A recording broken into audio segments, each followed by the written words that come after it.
Bien, estimados amigos, muy buenos días. Vamos a iniciar ya en breve con este curso programado para el día de hoy, sábado 22 de agosto, en este tema de Sistema Integrado de Administración Financiera. Ya tenemos la participación del doctor Marlon Prieto Ormaza, que el día de hoy nos va a estar acompañando en el desarrollo de esta sesión. Doctor Marlon, buenos días. Le damos la bienvenida a nombre del Centro de Capacitación CIACEP. ¿Qué tal? ¿Cómo estás, Daniel? Qué gusto y qué alegría nuevamente de estar con ustedes con CIACEP, que siempre tiene esa pluralidad de invitarme para estos eventos que son muy importantes dentro del sector público. Gracias, Daniel. Buenos días. Buenos días, doctor, y también a todos los amigos a ver que ya se están conectando. Estamos transmitiendo, amigos, en simultáneo por el fanpage de CIACEP, como también por el canal de YouTube. Entonces, amigos, si tienen algún inconveniente por Facebook, también pueden ingresar por el fanpage, por el canal de YouTube, y van a podernos seguir en esta transmisión en vivo. Son 2 horas de sesión que vamos a estar desarrollando el día de hoy en este tema de Sistema Integrado de Administración Financiera, con los últimos cambios, con la normativa, de acuerdo a su metodología del doctor, ¿no? Que siempre desarrolla estos temas pues de manera muy didáctico. Entonces, amigos, los invitamos. Gracias por participar. A todos los amigos que ya nos están siguiendo en esta transmisión en vivo, ya está compartiendo su pantalla. Y ahora sí, puede, correcto, ya está maximizando sus diapositivas. Sí, Bien. sale las Sí, diapositivas. así Correcto. es. A ver, maximícelo su diapositiva, doctor, para ver si está pasando. Ya. Ya, sí, está pasando ya, doctor. Bien, entonces ahora sí, puede regresar a la primera diapositiva. Bien, amigos, el día de hoy nuevamente nos acompaña el doctor Marlon Prieto Ormaza, con quien siempre desarrollamos cursos, diplomados, talleres. Bien, a ver, un resumen de su hoja de vida del doctor. El doctor Marlon Prieto Ormaza es doctor en contabilidad por la Universidad San Martín de Porras, docente universitario en la Universidad de la Costa Colombia, Universidad Continental, Universidad Nacional del Centro del Perú, Universidad Ricardo Palma, Universidad Nacional de Huancavelica, y en la Escuela de Control de la Contraloría General de la República. Fue consultor del CIAFSP en el Ministerio de Economía y Finanzas. Ha sido especialista contable de la Dirección General de Contabilidad Pública del Ministerio de Economía y Finanzas. Ex consultor del CONECTAMEF.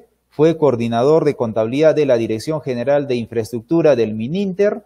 Fue contador del Consejo Fiscal del Ministerio de Economía y Finanzas y actualmente viene elaborando en la Dirección General de Contabilidad Pública del Ministerio de Economía y Finanzas. Es un resumen, pues, de la amplia trayectoria que el doctor tiene y vamos a iniciar ya, doctor, con esta sesión. Puede iniciar ya, doctor. Ok, gracias, Daniel. Bueno, a todos, ¿qué tal? Buenos días nuevamente. Para mí es muy grato siempre tener este privilegio de dirigir estos cursos que están relacionados con la administración pública. Siempre el sector público es un ente no estático para nada, constantemente se está actualizando los sistemas administrativos financieros del Estado. Por ese motivo es que nos permite siempre reunirnos para ver algunos avances que tenemos dentro de los sistemas financieros. Bueno, cuando hablamos de la administración financiera del sector público, debemos diferenciar que antiguamente se hablaba mucho del CIAF y que este se encargaba solamente del manejo de los fondos públicos. Es decir, solo nos interesaba la parte presupuestal o quizás el tema de la deuda y cómo realizábamos los pagos. Es decir, hacíamos mucho hincapié al tema de los fondos públicos, tanto en esa gestión, en esa administración de los ingresos y salidas de los efectivos que tienen las entidades públicas. Entonces, eso ha sido una concepción que lo hemos llevado por muchísimos años y luego cuando sale el decreto legislativo 1436, en la cual deroga, ¿no?, la antigua ley de la administración financiera del sector público, la 28112, entonces acá nos da una visión distinta, donde no solamente la administración financiera del Estado se encarga de gestionar los fondos públicos, sino que además de eso, ahora hablamos de los recursos públicos, que no solamente es el manejo de los fondos públicos, sino los recursos públicos que viene a ser la forma como gestionamos los activos financieros, los activos no financieros, por ejemplo, está la infraestructura pública, los bienes muebles, los inmuebles, los fondos públicos, ¿no? Todos los activos. Y también, por otro lado, así como tenemos estos derechos que le pertenecen al sector público, también tenemos obligaciones, que básicamente son los pasivos, ¿no? Los pasivos financieros y los pasivos no financieros, que en otras palabras son todas las cuentas por pagar que tienen las entidades públicas. Por lo tanto, el CIAF, incluso ustedes sabrán que antes era CIAF SP, ¿no? Información financiera del sector público. Ahora se denomina legalmente CIAF RP, Sistema Integrado de Administración Financiera de los Recursos Públicos. Es lo que estoy explicando, ¿no? Que no solamente me voy a limitar al uso de los recursos públicos, sino más bien yo tengo que trabajar con una perspectiva de administrar los recursos en forma más eficiente. Es decir, no basta con hacer un desembolso, sino que esa compra de ese bien o ese servicio o esa infraestructura que entregamos a la comunidad sea entregada en forma oportuna y en forma eficiente. Esos son los recursos públicos. Entonces, tenemos, según la Ley Orgánica del Poder Ejecutivo, tenemos 11 sistemas administrativos. Ahí está la Ley 29.158. Y por otro lado, cuando hablamos de la administración financiera del sector público, este está conformado dentro de esta gobernanza de Hacienda que pertenece al Ministerio de Economía, está conformado por 7 sistemas. Se han adherido a los tradicionales, todo lo que es el tema de abastecimientos, el tema de la inversión pública y la gestión fiscal de los recursos humanos. Por lo tanto, sumado a estos 3, a presupuesto, a tesorería, a endeudamiento y a contabilidad, son 7 sistemas y cada uno de ellos tiene su propio ente rector, el cual norma aspectos que justamente el CIAF se va a encargar de adecuar, ¿no? Todo lo que los entes rectores hacen, cómo lo aterriza finalmente en el software. Este material, obviamente, fuente del Ministerio de Economía y Finanzas, esto se los comparto, para saber de que el CIAF que manejamos, el CIAF cliente, ya aproximadamente lo manejamos son casi 22 años, ¿no? 22 años. Este sistema obviamente ha mejorado muchísimo la gestión pública, sobre todo en el tema del control, el orden. Es importante en toda gestión. Nos ha permitido transparentar el uso de los recursos públicos a nivel de fuentes, tanto el ingreso como el gasto. Y ustedes pueden revisar en el portal de Transparencia Económica y podrán saber toda la información que gracias al CIAF tenemos, ¿no? Hoy en día. Por ejemplo, al día de hoy estamos con una ejecución del 44%. Entonces, ¿cómo podemos saber eso? Gracias al CIAF. El CIAF es orden, el CIAF es control. Sin embargo, como todo programa también tiene debilidades, ¿no? Por ejemplo, respecto a un registro, ¿quién lo hizo? ¿Qué usuario procedió con ese registro? ¿Quién giró? ¿Quién comprometió? ¿Quién hizo el devengado? Todo eso, obviamente, ahora con esta versión 20.0 se está implementando todo un tema de auditoría. Es decir, se va a llevar un control de los usuarios que registran las fases de la certificación, los compromisos anuales, las fases del compromiso, devengado y girado. Por lo tanto, ante una investigación o una auditoría al CIAF, se podrá saber quién, a través de qué usuario llevó a cabo tal registro, ¿no? Eso entonces es importante que tengamos en cuenta. Llevar un control de los usuarios que registran modificaciones de certificados, igual, todo eso. Por lo tanto, esta es una gran mejora en el tema del control. Es decir, auditar al CIAF y saber qué personas son los que ingresan, pero sobre todo me interesa saber quién registró, qué usuario registró. Eso nos invita a saber entonces de que el usuario que usted tiene no debería compartirlo. Y si por AVE tiene que salir, a menos que su máquina esté configurada para que se cierre, se recomienda cada vez que salga del CIAF, usted salga, ¿no? Salga del sistema. Si es que por AVE va a salir a su break o a una reunión, lo que fuera. Es lo recomendable, porque si su máquina está abierta y alguien viene y hace un registro, se supone que está registrando con el usuario, que en la ventana con el usuario que le pertenece a usted. Por lo tanto, es muy susceptible de que pueda ser alterada dicha información. Y al final eso simplemente se traduciría a que usted hizo tal registro.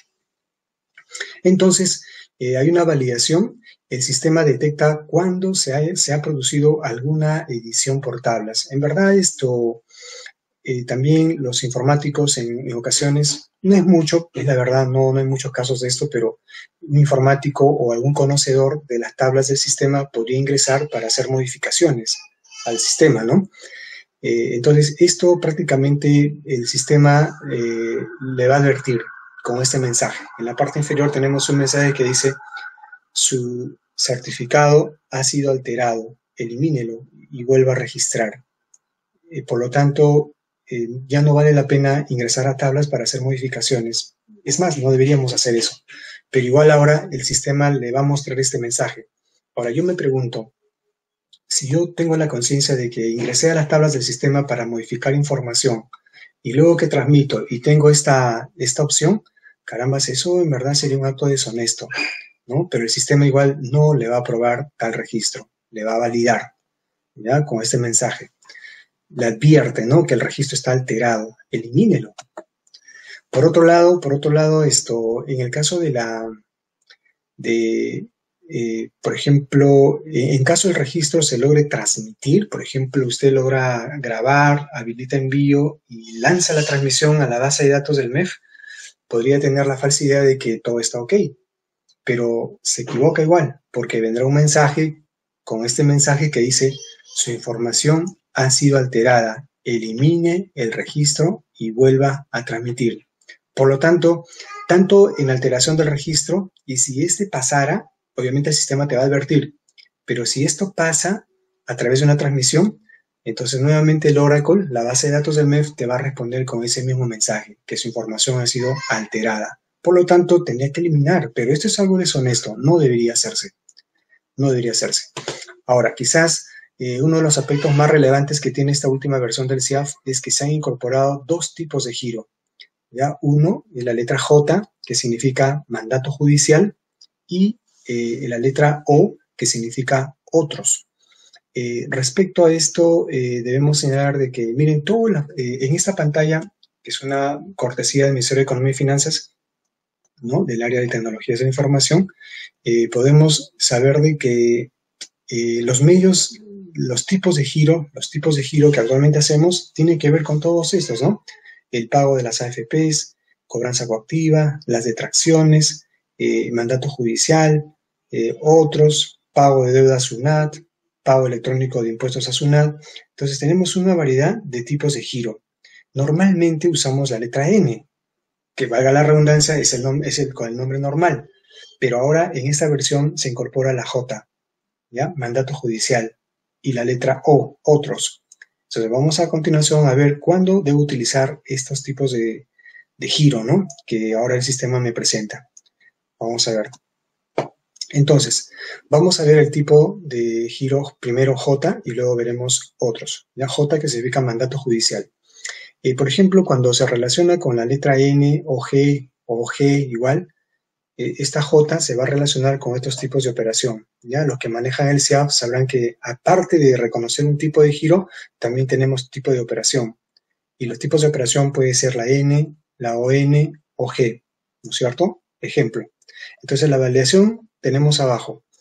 Cuando el tipo de operación es N, esto se utiliza para bienes y servicios, para el pago de contrataciones de obras, consultorías.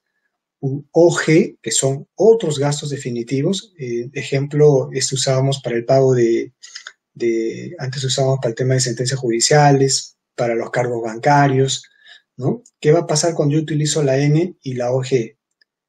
El tipo de giro, si es J, o sea, cuando yo utilice el tipo de giro J, mandato judicial, entonces en el código documento B del giro solo me va a permitir estos documentos.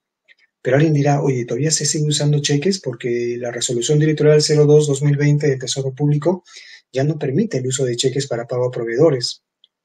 No importa en qué nivel de gobierno se trabaje o con qué fuente de financiamiento se realice el pago a los proveedores, ya no se usan cheques. Pero aún así queda esa posibilidad todavía, por algún motivo, ¿no? Por algún motivo. O sea, le vamos a decir el uso excepcional de los cheques.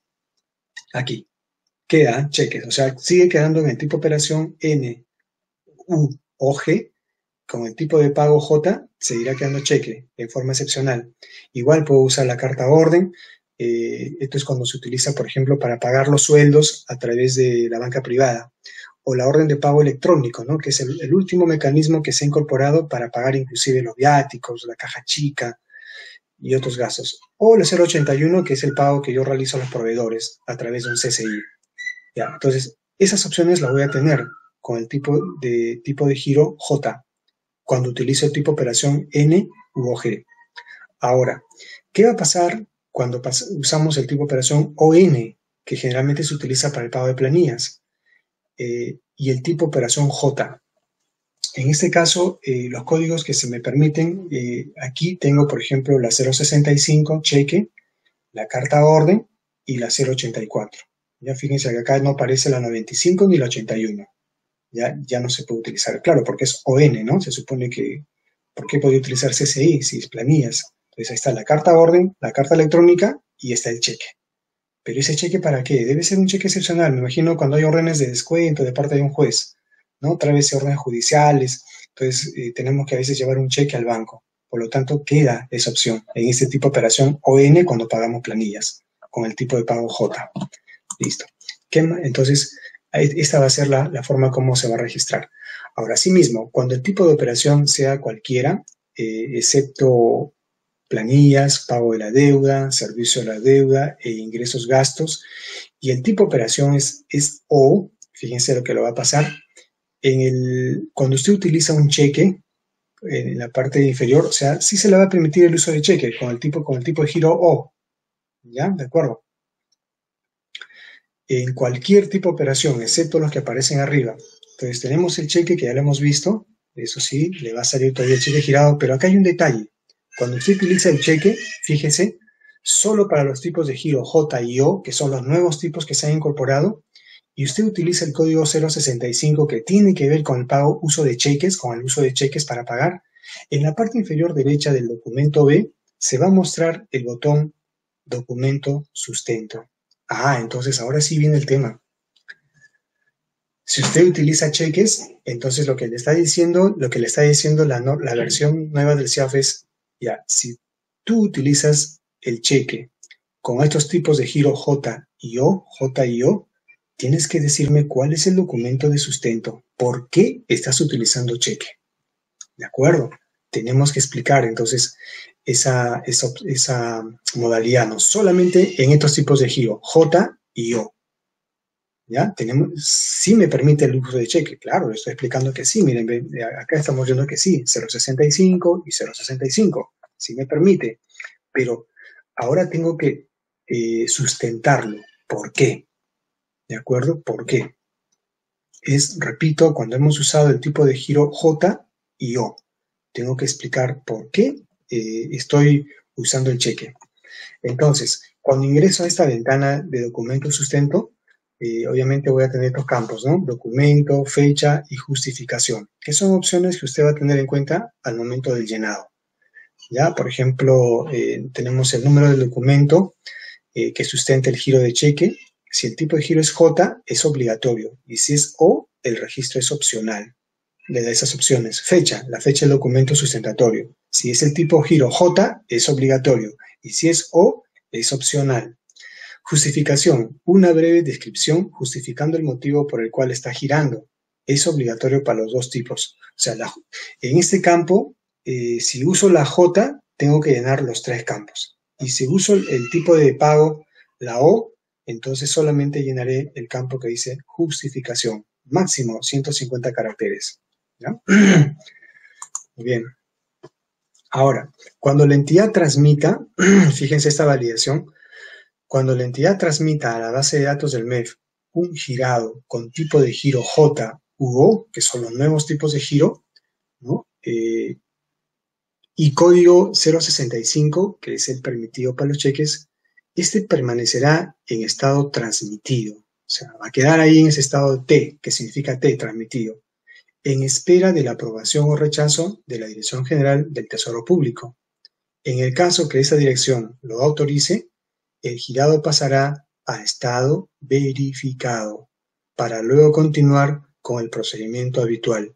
Si por el contrario es rechazado, como estamos viendo en la pantalla, retornará al cliente CIAF con el mensaje rechazado por el Tesoro público.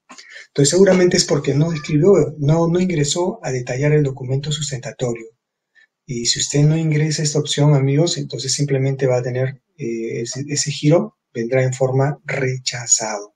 Es obligatorio, es un campo obligatorio este uso del documento sustento, ¿ya? Es obligatorio. Cada vez que usamos el tipo de giro J, U, O. J y O lo voy a decir mejor, ¿ya? J, U, O. No, es U, O. Además, otra aclaración, cuando la entidad requiera registrar en el documento B, que es la parte donde usamos el medio de pago, y los datos del cheque cuyo beneficiario es SUNAT, cuando hacemos pagos a favor de SUNAT, siempre debemos escribir esta glosa acá, ¿no? Donde dice nombre girado, SUNAT/Banco de la Nación. Pero sin comillas, ¿ya? Sino que el resaltado me está indicando, para darle fuerza, que debo hacer eso. Al momento que leo, debo darle fuerza a esa lectura. Pero para fines de registro, solamente consigno el nombre SUNAT, Banco de la Nación. Listo. Validaciones. Ahora, cuando se realice el girado en un expediente cuyo tipo de operación es N, por ejemplo, estoy comprando un bien o voy a pagar la prestación de un servicio, o voy a utilizar OG, cargo bancario, sentencias judiciales, y el código de documento B sea un cheque, ¿ya? Tipo de giro, que es diferente a J u O, fíjense, cuando es distinto a estos dos nuevos tipos de operación, la base de datos del MEF devolverá la operación en estado rechazado, con el mensaje tipo de giro no válido para el tipo de operación. O sea, en conclusión, queridos amigos, si se dan cuenta, este código 065, que es el cheque, es la opción que tengo como uso de cheque, solo me va a permitir cuando yo seleccione el tipo de operación, el tipo de pago J u O, nada más. Caso contrario, es más, ¿no? La validación me dice que si el tipo de operación, yo he seleccionado N, el que está acá resaltado, N, entonces eso prácticamente no me va a reconocer el cheque. La N ya no reconoce que se pague con cheque, ya no reconoce. Ya prácticamente eso ya es historia. O sea, los cheques ya no van para el pago a los proveedores. ¿Queda claro? Claro, si usted usó ese tipo de pago, ¿no? J u O, ¿no? Entonces, que son diferentes a esos, que son diferentes a J u O. Claro, si selecciono esto J, entonces sabré por qué estoy usando un cheque, ¿no? U O, otras operaciones. Muy bien.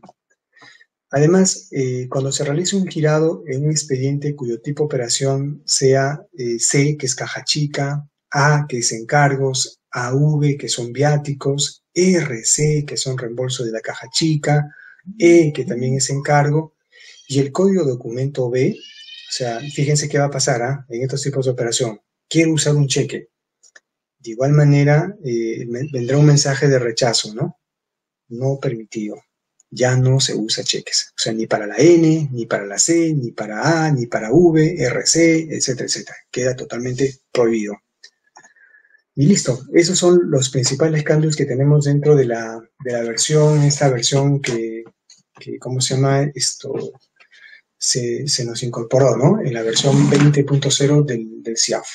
Entonces, a continuación, vamos a ver algunos casos ahora prácticos en el CIAF, ya que consideramos que son muy relevantes al momento de gestionar los recursos públicos.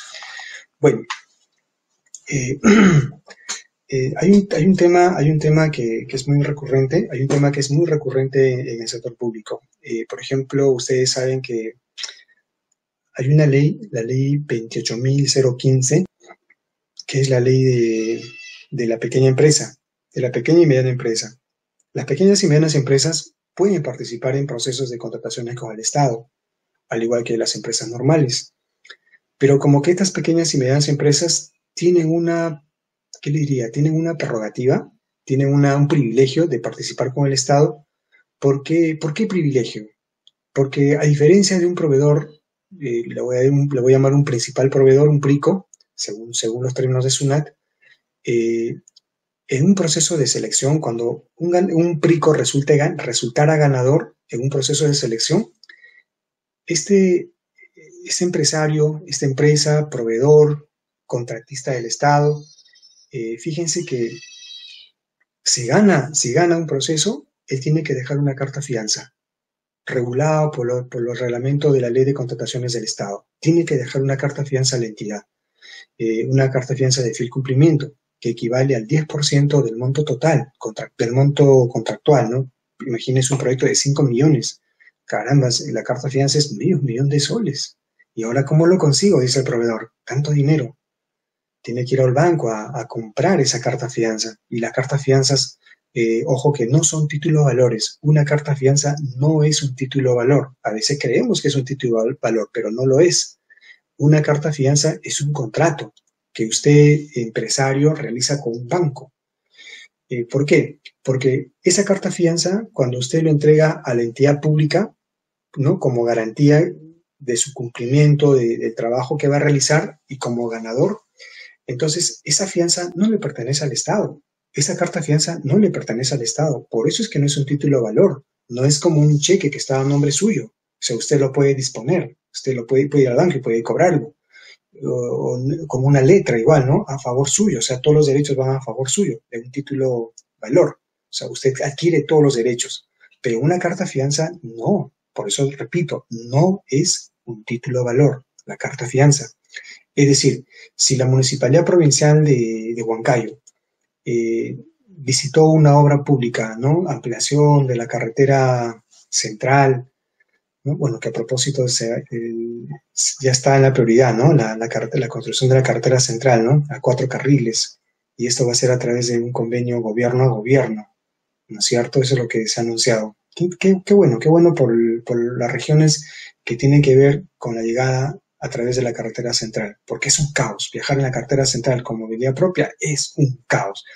Lo que antes era en 4 horas hace años, hoy en día te puede tomar 8, 9, 10 horas. Es un desorden. Mucho transporte de carga. Entonces, volviendo al tema, este proveedor ganador deja una carta fianza. ¿No es cierto? Claro que la carta fianza está a nombre de la entidad pública, pero eso no le da el derecho de que la entidad pública la disponga, la utilice. No se puede, está prohibido. Hay casos en los cuales muchos proveedores han dejado garantías, los MIPES, ahora llegamos a las MIPES, y entonces cerramos el tema de las empresas grandes. Ellos dejan una carta fianza de fiel cumplimiento, y si esta empresa hubiera pedido algún adelanto, ya sea adelantos directos o adelanto de materiales, igual tiene que dejar una carta fianza, ¿no? En adelantos directos puede pedir esto hasta el 10% y en materiales 20%, o sea, sumados podría ser 30% adicional. Pero igual, todo adelanto es contra una carta fianza, porque si ese proveedor falla, el Estado no puede perjudicarse. Entonces el Estado resarce ese daño ejecutándolo a la carta fianza.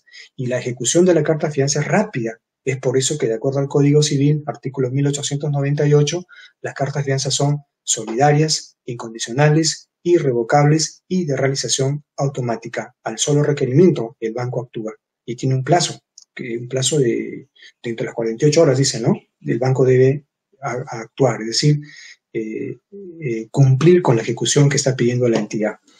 Así son. Pero ¿qué pasa con las MIPES? Las MIPES, les decía, las pequeñas empresas tienen esa prerrogativa de, ¿cómo se llama? Tienen ese privilegio de no dejar pues la carta fianzas. O sea, ellos ganan procesos y no dejan la carta fianza. No dejan, ¿ah? No dejan. Entonces, ¿qué hacemos? De acuerdo a la ley 28.015, la ley de MIPES, artículo 21, dispone pues justamente que estas MIPES, conforme van pagando y hasta la mitad de toda la cantidad de armadas que va a cobrar, hasta la mitad de todo ese tiempo en la cual él va a cobrar, tiene que ser sujeto a una retención. Es decir, la entidad pública retiene parte del dinero, de ese pago que se le está haciendo de este MIPE, ¿no es cierto? Se le retiene. Pero si yo tengo que pagarle en 8 cuotas, ya le retengo ese 10% hasta la mitad de todos los pagos. O sea, en el cuarto pago ya debo haber cumplido el 10%. Así es. Entonces, esa retención de dinero que la entidad pública le ejecuta a un MIPE, ojo amigos, tampoco es un dinero disponible para la entidad. Si bien es cierto, usted ejecuta, usted está recibiendo en garantía, está reteniendo ese dinero de este proveedor, de esta MIPE, proveedor MIPE, pequeña empresa, entonces esa garantía no la puede disponer. ¿Y por qué decimos esto?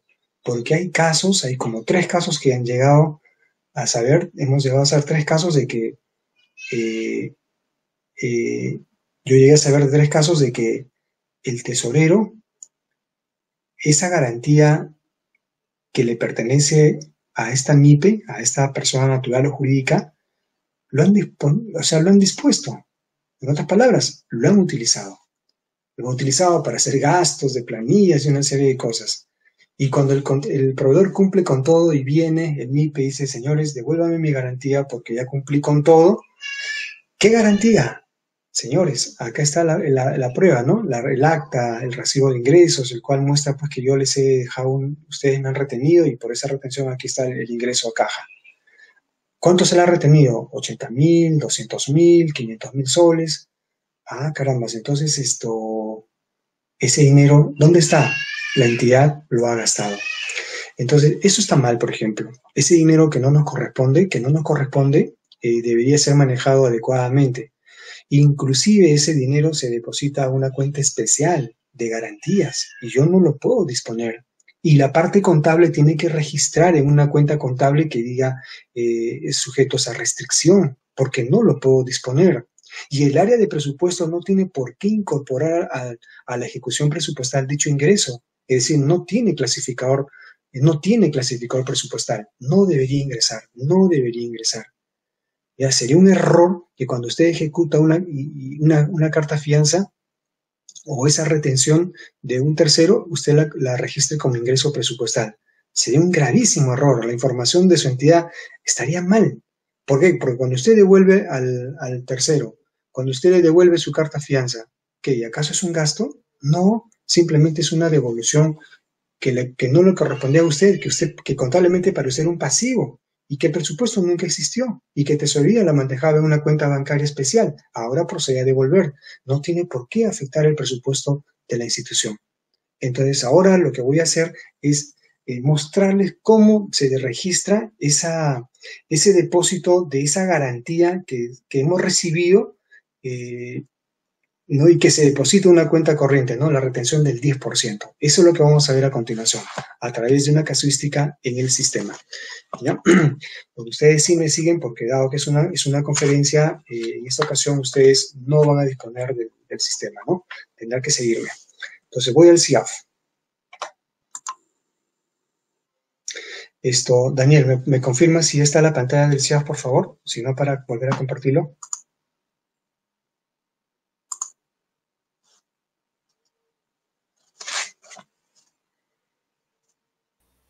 Hola. Sí, doctor, ya se visualiza la pantalla. Perfecto, entonces estamos con el CIAF. Listo. Ahora lo que vamos a hacer es registrar una operación que tiene que ver con esto, ¿no? Ya. Un ratito quiero...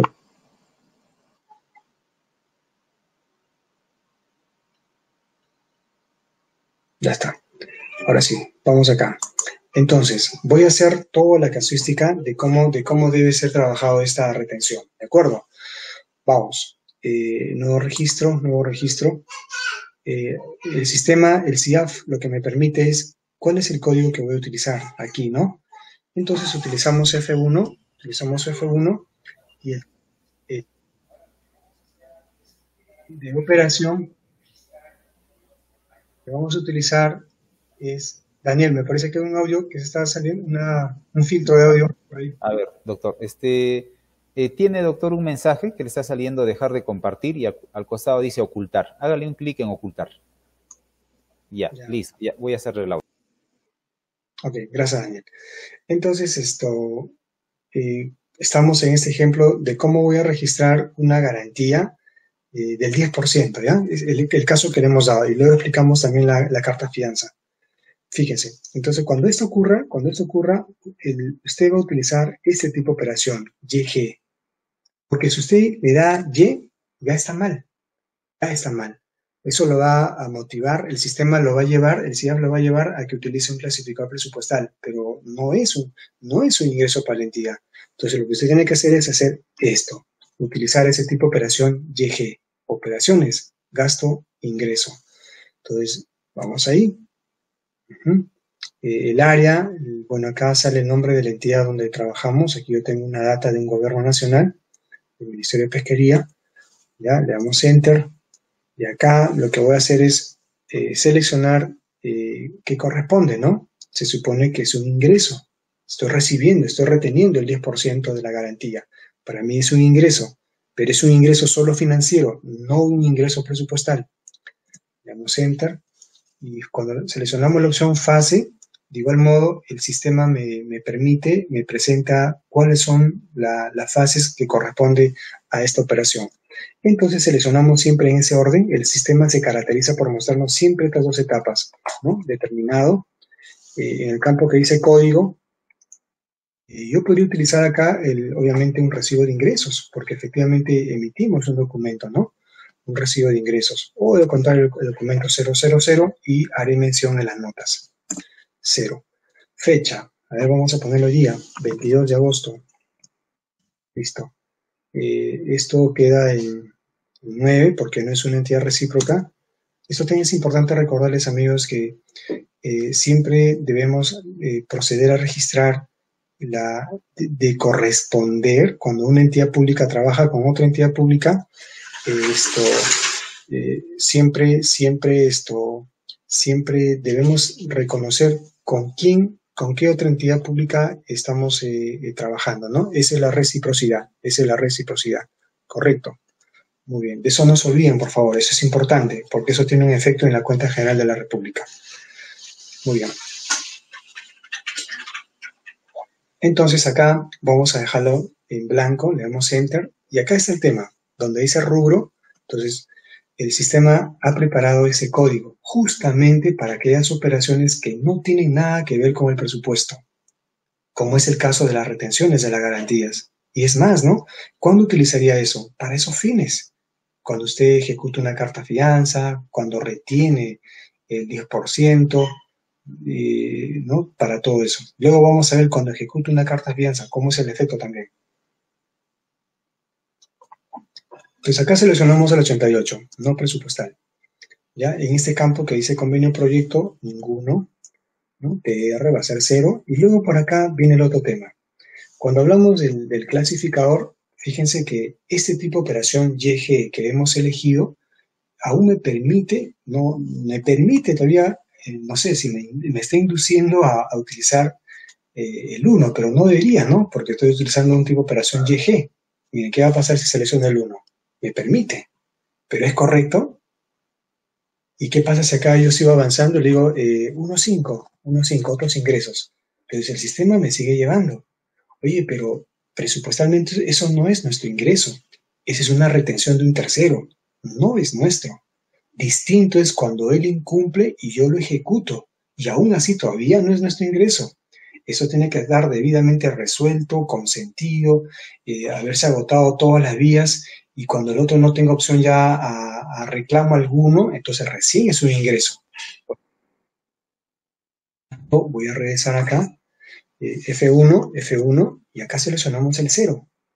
¿Ya? 0, ese es el código 0, o sea, no tiene incidencia presupuestal, no tiene efecto presupuestal.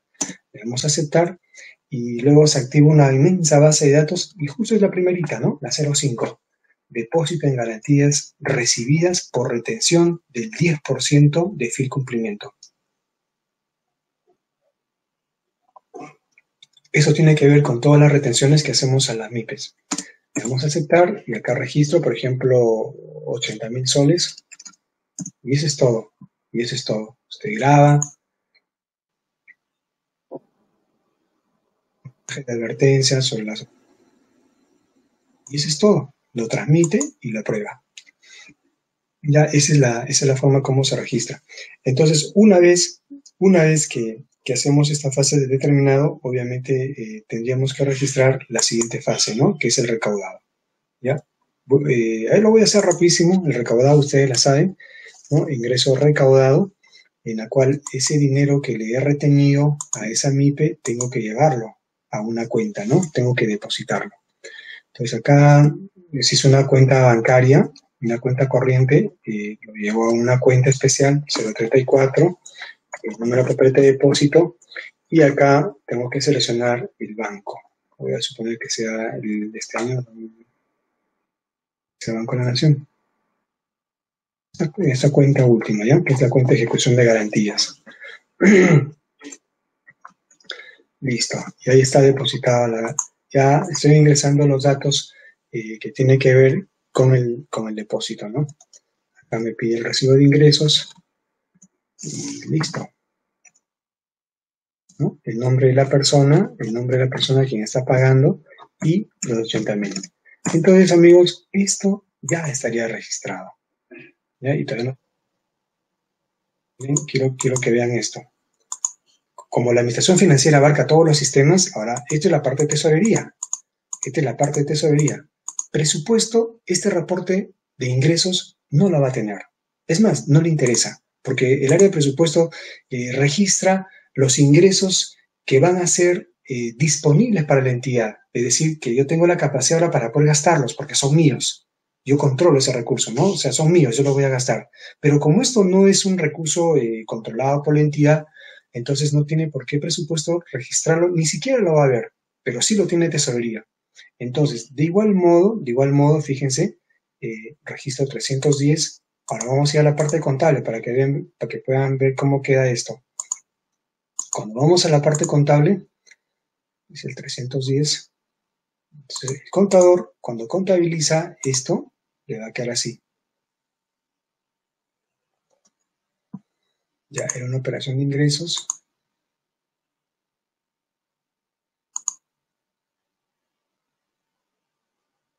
Listo, ingresos, y arriba seleccionamos el número 310.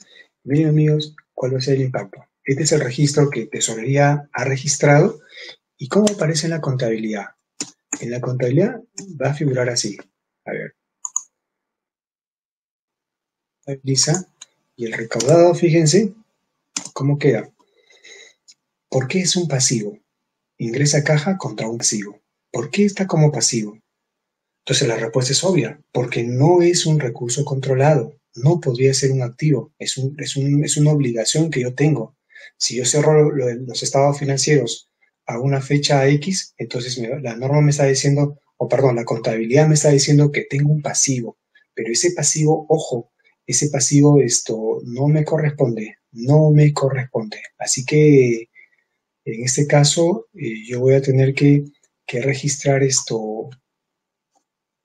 voy a tener que voy a revelarlo, ¿no? Como pasivo. Ahí está, de caja y bancos. Y segundo, el depósito que yo realice, y es más, va como fondo sujeto a restricción. Banco de la Nación, por ejemplo. Y ahí está la contabilidad. Y así quedaría. La forma correcta. Repito, presupuesto, ni enterado de esto. No, claro que podrás saber para fines, no sé, de cumplimiento de los contratos, porque recordemos que también presupuesto no solamente se limita a certificar los presupuestos, ¿no? Sino tiene que hacer un seguimiento, tiene que hacer todo un monitoreo al tema de los recursos públicos. Por lo tanto, podría enterarse de repente, pero no es obligación reportar, sacar este reporte de él, pero sí de repente de tesorería, ¿no? Así es.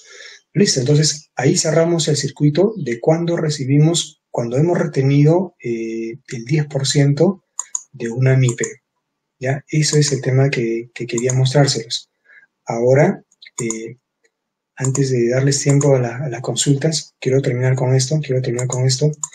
¿Y qué va a pasar cuando yo tenga que devolver, ¿no? Esta garantía la voy a devolver al proveedor, ¿ya? Solamente voy a mostrar la primera fase por el tema del tiempo. El MIPE cumple con todo. Se da la conformidad, se presentan los informes respectivos y ahora él solicita que se le devuelva sus 80.000 soles. Le corresponde. Pregunta, ¿esos 80.000 soles es un gasto para la entidad pública? ¿Es un gasto presupuestal? ¿La oficina de presupuesto tiene que certificar, tiene que modificar su presupuesto por esto? La respuesta es no, no tiene por qué hacerlo, porque ese dinero no le pertenece a la entidad, no tiene efecto presupuestal. Entonces, sin embargo, cuando se devuelva, solo tiene un efecto financiero. Es decir, le voy a devolver, pero que eso se manejó solo a nivel de pasivo y a nivel de una cuenta de sujeta a restricción. Entonces, yo como tesorero diré, sí la tengo en el banco ese dinero. Y ahora hay que devolverle, correcto. Bueno, contar que no embarguen nomás, ¿no? Porque a veces se embargan de clic derecho, insertamos fase, igual, ¿no? El sistema me permite registrar toda esa secuencia de las fases que podría ser solo el girado. Entonces empezamos con el compromiso, solo quiero que vean esto, ¿ya? El impacto. Por fines didácticos voy a utilizar la misma fecha. Claro está que en la práctica eso no va a ocurrir. Y nuevamente, el sistema no debería jalarme en verdad las otras fuentes, ¿no? Debería jalarme esta fuente, la 88, no presupuestal. Entonces, esa es la que vamos a utilizar, no presupuestal, convenio 000, tipo recurso, vemos F1, normal, y acá nuevamente, cuando vamos a ingresar el clasificador, ¿no? Fíjense que tengo dos opciones, ¿no? La 0 y la 2. Claro que si usted utiliza la 2, finalmente el sistema le va a mostrar, no va a poder culminar porque no nos olvidemos que el compromiso está muy amarrado a la certificación presupuestal. Y la certificación presupuestal obedece al crédito presupuestario, que es el límite máximo para poder hacer un gasto. Así que si no está presupuestado, simplemente no se va a poder hacer la fase de compromiso. Así que acá, 0, ¿no? Porque no tiene incidencia presupuestal. 0, código 0. Le vamos a aceptar y fíjense acá, el que vamos a usar es esta, la 024. ¿Ya? La 024 es la que vamos a utilizar. Listo. Le vamos a aceptar. Y acá, como no tiene una meta exclusiva porque no está presupuestado, entonces yo me veo obligado en este campo derecho inferior, clic derecho, insertar una meta. Y el sistema la reconoce como una meta ficticia, porque no se carga, porque no está afectado al presupuesto. Por eso que sale 00000. Le damos Enter y acá registro los 80.000. Y eso sería todo, ¿no? Tras esto, tendría que hacer más. Y eso sería todo, queridos amigos, el compromiso. Entonces, este procedimiento, ahora cabe señalar que este procedimiento se realiza cuando la garantía ha sido devuelta dentro de ese mismo ejercicio. Es una recomendación. Entonces, este tipo de operación YG me permite tener el control de qué garantías he recibido en el año y las que ya se han devuelto en el mismo ejercicio. Pero, ¿qué pasa cuando yo recibo una garantía? Ya saben, usamos YG, y la voy a devolver en los periodos subsiguientes, en periodos distintos, ¿no? Al año en el cual yo recibí la garantía.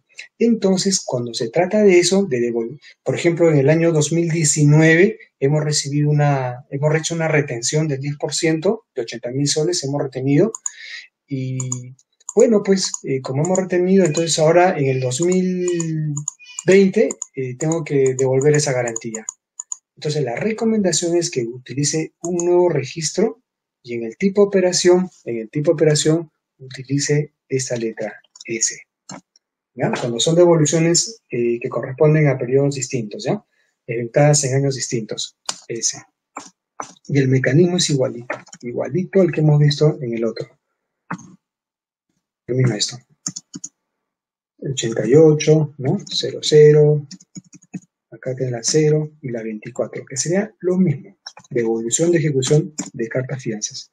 Lo mismo, amigos. Ya acá pondría los 80.000 soles. 80.000. Listo. Eso es todo. La glosa, ¿no? Según corresponda.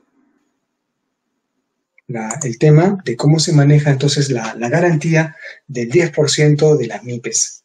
En el CIAF tenemos la opción YG, para YG, en la cual registro el ingreso financiero y la salida financiera. No tiene efecto presupuestal. Y cuando esa garantía corresponde a años anteriores y yo quiero devolver, la recomendación es que utilice el tipo de operación S. Alguien dirá, oye, ¿por qué eso? ¿Por qué no lo hago en YG? Lo puede hacer. Sin embargo, la Oficina General de Tecnologías de la Información, en coordinación con el ente rector, han decidido esto. En un manual, establecer que este sea el tipo de operación S. En verdad, en coordinación con el Tesoro Público, porque todo esto salió en base a esa directiva 01-2019, ¿no? En la cual, ¿no?, es una directiva que está orientada a la determinación de los saldos de balance en el sector público. Listo, amigos, entonces hasta acá hacemos son las 11 en punto, me pasé 10 minutos, hasta las 10:50. Daniel dijo que vamos a someternos a algunas preguntas y luego haremos un receso de 2 minutos. Adelante, Daniel, con las preguntas.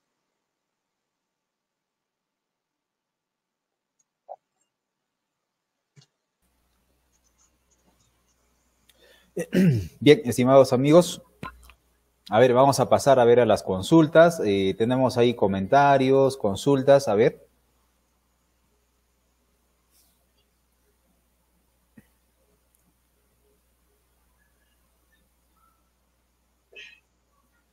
A ver, tenemos, doctor, una consulta.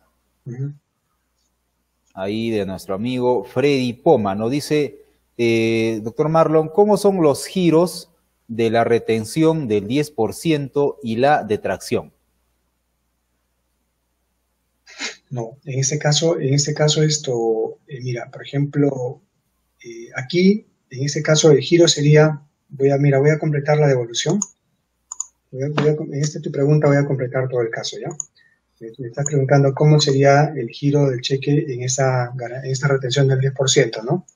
Ya lo voy a terminar todo. Ya, aquí está. Hay grupo del CIAFA.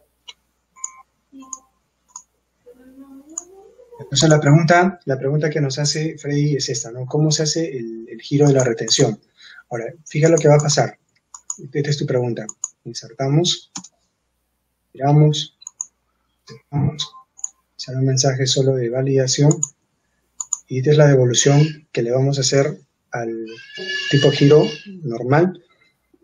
Usas tu comprobante de pago de tesorería, el número que corresponda, la fecha, ¿cierto? El año que estamos usando, 2018, programación, la cuenta, y en este caso, Freddy, mira el sistema y está permitida, voy a utilizar un cheque. ¿Está permitido el cheque? Sí, acaba de decir que los cheques ya no se pagan a los proveedores.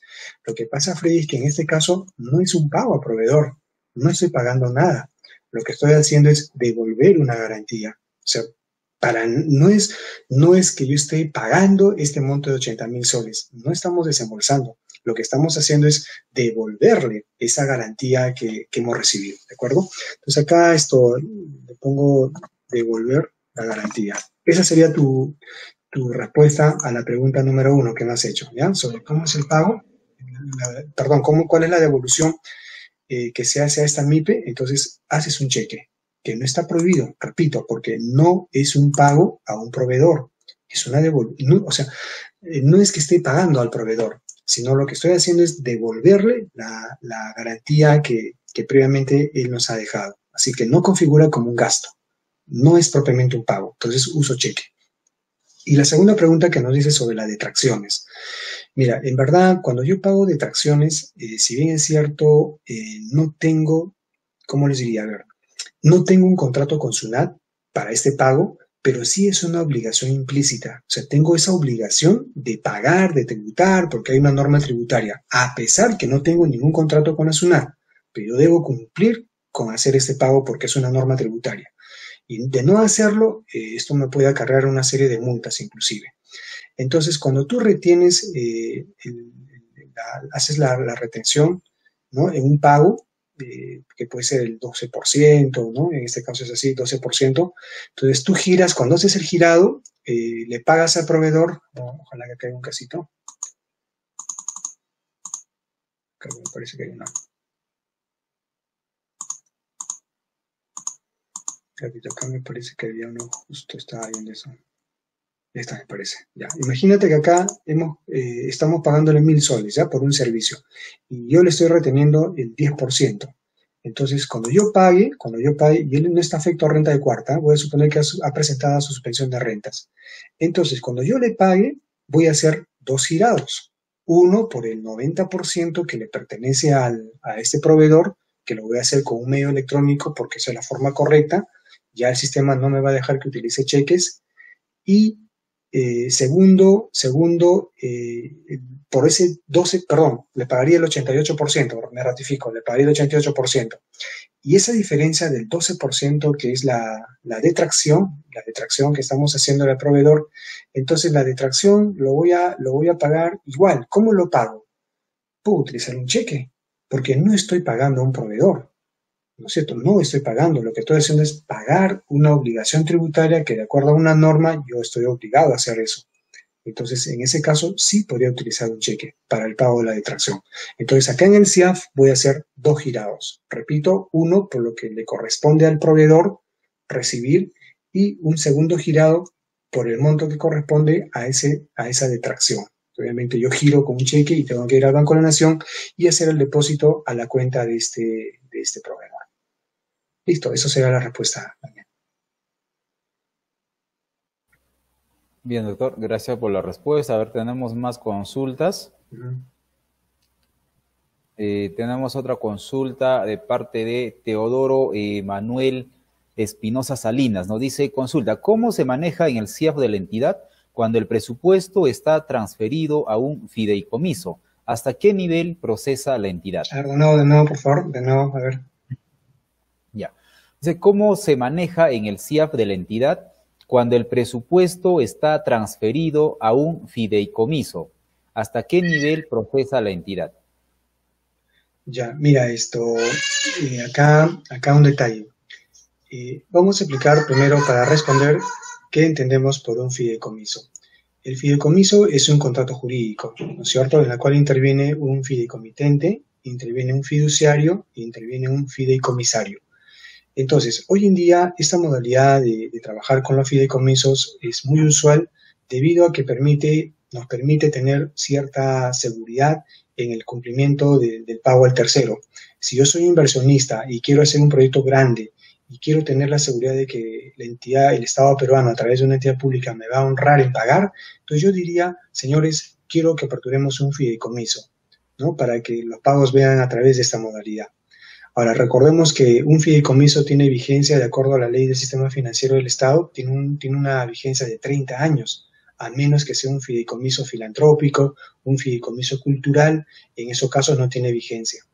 Entonces, cuando yo suscribo este tipo de contrato llamado fideicomiso, que en verdad es según el latín, y eso nace en la regulación española, significa confianza. Así que el fideicomiso se contrae a razón de que yo tengo que cumplir una finalidad. Por eso hago el fideicomiso. Ahora, si el fideicomiso que yo constituyo es para pagar, por ejemplo, a un proveedor por la construcción de una obra, por lo tanto el fideicomiso tiene que destinarse para eso.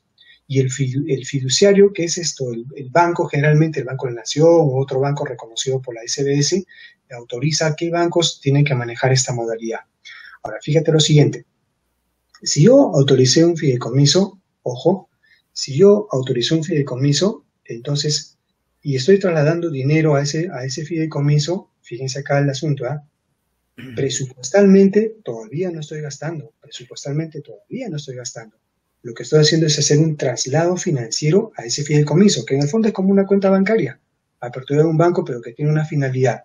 La finalidad seguramente es la que dice el contrato: coberturar los pagos al contrato de la carretera central, coberturar los pagos a través de la línea 1, ¿no?, etcétera, etcétera. Entonces, el contrato es quien determina el fin de ese fideicomiso. Perfecto, pero ojo, el hecho que yo traslade dinero, 5 millones de mi entidad a ese fideicomiso, oiga, todavía no es un gasto, ojo con eso. Entonces, lo que yo voy a hacer es simplemente hacer un traslado financiero. Es decir, en el CIAF voy a hacer un mecanismo de operación sin afectar al presupuesto, puede ser un YG, ¿ya? Entonces utilizo una operación sin clasificador y traslado a ese banco, ¿de acuerdo? En señal de que el dinero yo no lo tengo, sino el dinero ya está en un fideicomiso. Pero a pesar de que tengo un fideicomiso, no por eso deja de ser un activo para nosotros, es un activo. Entonces, ¿qué va a hacer el contador? El contador también va a hacer una nota contable trasladando ese dinero que tú, tesorero, has transferido al fideicomiso. Él hará una nota contable para retirar de caja y trasladarlo a una cuenta contable 1204, fideicomisos, y ahí va a quedar. Ahora, cuando la entidad hace uso de ese fideicomiso, o sea, va a pagar ya del fideicomiso, entonces ahí sí la reconocemos, ahí sí vamos a reconocer el efecto presupuestal, es decir, compromiso, el devengado, el girado con cargo al presupuesto. Y cuando se gire, en la parte contable se utilizará la cuenta de fideicomisos. Ese es el tema. Ahora, tu pregunta era, ¿cómo reconozco esa transferencia de fideicomiso? Mi recomendación es esta, mientras no esté todavía, no se ejecuta el gasto real, porque solo estoy transfiriendo, es como una garantía, no estoy, toma fideicomiso, estoy dando la plata. Entonces solo es un movimiento financiero, ¿no? Mira, en verdad, en la tabla de operaciones me parece que hemos creado una, si no, repito, a ver, ahorita vamos a ver si tenemos un código relacionado a los fideicomisos.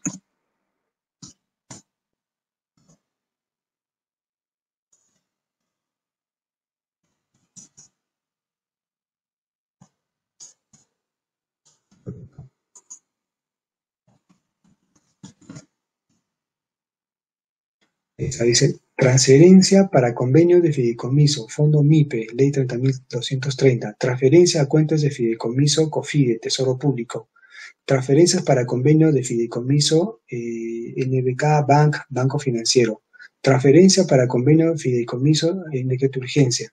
Ya, me imagino, este es el más cercano, por ejemplo, ¿no? Entonces ahí tienes opciones. Y si no hay una opción exclusiva, tú puedes solicitar que se genere a través de una codificación exclusivamente para ese fin, ¿no? Entonces ahí está, ¿ves? Ese es el mecanismo. Con tipo operación YG. Te va a permitir obtener un código. ¿Por qué? Porque solamente estás trasladando, todavía no estás pagando. Cuando se pague del fideicomiso, ahí recién vamos a hacer la afectación presupuestal. Ahora inclusive, ya que has hablado de fideicomisos, qué interesante porque incluso la ley de contrataciones señala que cuando un proyecto es mayor a 1 millón de soles, ¿no? A 5 millones de soles, podrán constituirse modalidades a través de fideicomisos. O sea, como que una obra pública igual, ¿no? Ya te va diciendo que hagas un fideicomiso. Lo mismo ha pasado con este tema de la pandemia. Todos esos fondos para la inversión privada, ¿no? Que el gobierno ha declarado, todo ese dinero está saliendo a través de la conformación de un fideicomiso. O sea, no es que ya le esté dando todo el dinero a los beneficiarios, ¿no? Se constituye un fideicomiso y luego de ahí se va haciendo el pago. Listo, Dani.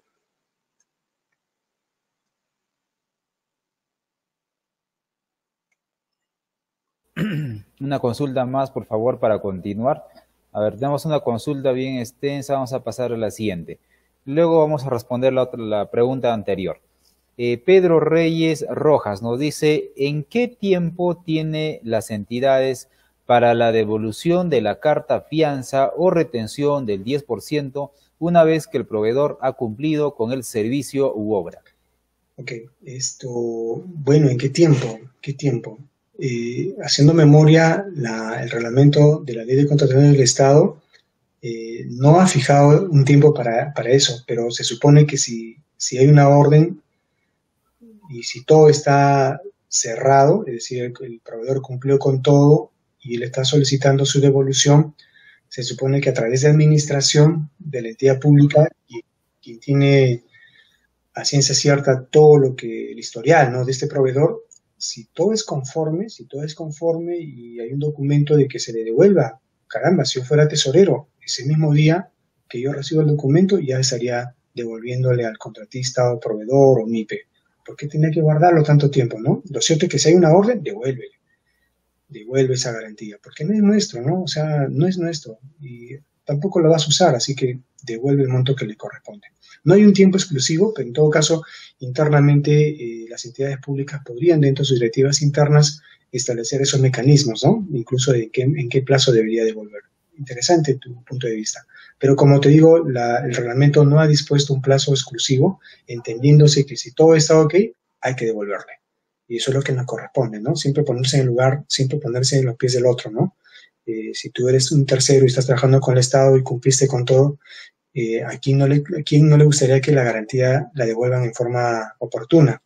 Entonces hay que devolverse su garantía, ¿no? Y si es una carta fianza, igual, el señor proveedor se le cita, viene, hacemos el acta y tome su carta fianza, ¿no? Porque yo como tesorero ya tengo ya la orden de devolver. Mire, si es una carta fianza, en verdad, mucho más que de mí, va a depender de ese proveedor. Viene a la entidad, si todo está conforme, señor, devuelve la carta fianza. Entonces yo como tesorero, ¿qué diría? A ver, un ratito, administrador, acá tengo ya el contratista pidiendo su carta fianza, le devuelvo, pero necesito un documento que me autorice su devolución, de repente no hay nada todavía. Entonces ahí sí, internamente yo coordinaría con la administración. O si de repente el administrador ya me pasó el documento diciendo que todo está ok, que proceda con la devolución, yo podría llamar al proveedor, ¿no? Señor proveedor, venga ya para devolverle su carta fianza. O él también ya tiene conocimiento y podrá venir en cualquier momento y tenemos que devolver. Eso es mucho más fácil, creo, a que cuando tenemos dinero tenemos que girar todo un cheque, ¿no? Pero igual debería ser rápido, ¿ya? Debería ser rápido. No tenemos por qué demorarnos. Por ejemplo, me parecería, pues, no sé, ser crueles, ¿no? Con los proveedores, no devolverle 2 meses, 3 meses. Oye, si todo está ok, ¿no? ¿Por qué no le devuelves? O te lo has gastado el dinero, ¿no? Sería ilógico que pase cierto tiempo sabiendo que todo está ok y no devolverle la garantía. Listo, eso sería mi comentario. Bien, doctor, gracias. Y bien, vamos a continuar a ver con la segunda parte y luego también vamos a dar igual este espacio para las consultas. Gracias amigos por su participación. Ahí están comentando y nos están solicitando los materiales con la certificación respectiva que lo está emitiendo el Colegio de Economistas de Junín. A ver, para cualquier consulta, amigos, siempre les dejamos nosotros los números de contacto. A ver, voy a proporcionarles. Ahí. Y listo. Ya.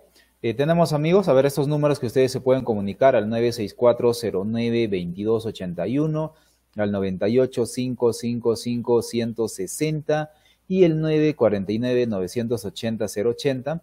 Para cualquier consulta, solicitud de la certificación, materiales, lo pueden realizar. También el doctor nos va a estar facilitando adicionalmente las normativas, ¿no?